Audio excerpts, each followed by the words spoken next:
দাদা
মাজত গিলা লাইন হো মাজত গিলা লাইন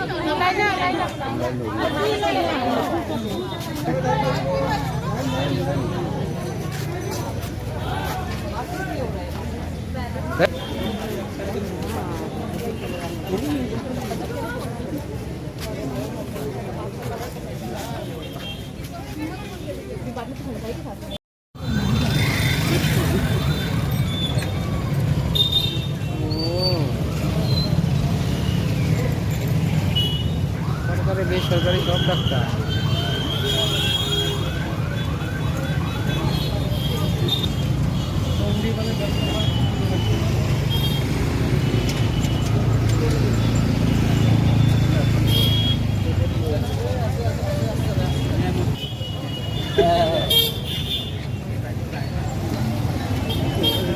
আজকে তুই উঠছ লাইক দিবি আজকে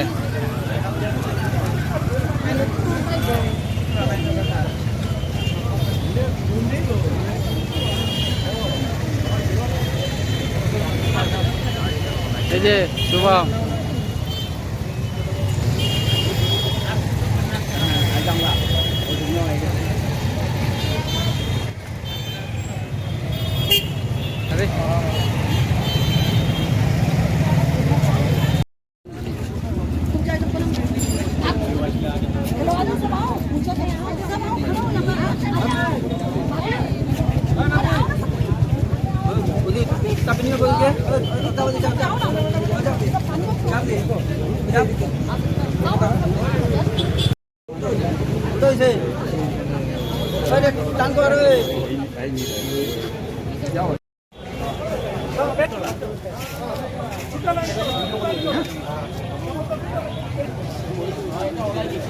রিসিভ করা নাই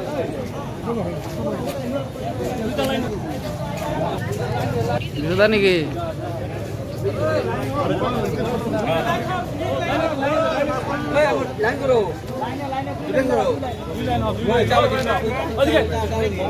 গোবিন্দ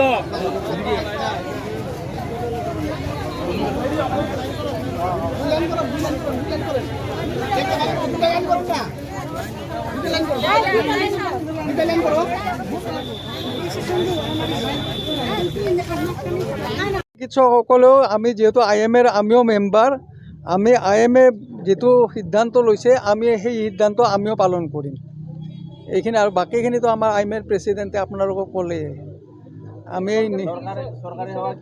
আমাৰ এতিয়া আমাৰ আমচাৰ পৰা এটা দিছে সেইটো আমাৰ অলপ হেৰি হৈ আছে আমচাৰ পৰা আমাৰ ব্লেক বেজ হেৰি কৰাৰ কাৰণে কোৱা হৈছে আমি ৰাতি বাকি গোটেইখিনি খবৰ পাম সেইখিনিৰ ওপৰত ভিত্তি কৰি IMৰ লগত একেলগে আমাৰ OPD বয়কটে হ'ব নে ইমাৰ্জেঞ্চি অকল খোলা থাকে, এইটো আমি ৰাতিয়ে সিদ্ধান্ত ল'ব পাৰিম। ইমাৰ্জেঞ্চি খোলা থাকিব। OPDটো আমি এতিয়াও মানে আমাৰ সিদ্ধান্ত আমছাৰ ফালৰ পৰা ব্লেক বেজটো দি থোৱা হৈছে। বাকীখিনি যদি IMৰ লগত একেলগে OPD বয়কট আহে তেতিয়া বয়কট হ'ব, নহ'লে হয়তো OPD চলিব। সেইটো এতিয়া আমি চিকিৎসক সমাজে সদায় চিকিৎসকৰ ওপৰত এনেধৰণৰতো ঘটনাবিলাক ঘটিয়ে থাকে। যথেষ্ট আইনো আছে, কিন্তু আইনৰ প্ৰয়োগ কেনেধৰণে হৈছে আপোনালোকেতো জানে। সেইকাৰণে আমি চৰকাৰৰ ওচৰত দাবী জনাইছোঁ যে এইবিলাক কটকটীয়া আইন কটকটীয়া যাতে এইবিলাক প্ৰয়োগ কৰে আৰু দৃষ্টান্তমূলক যাতে শাস্তি কালপ্ৰিতক দিব পাৰে, আমি সেইটোৱে কামনা কৰিছোঁ।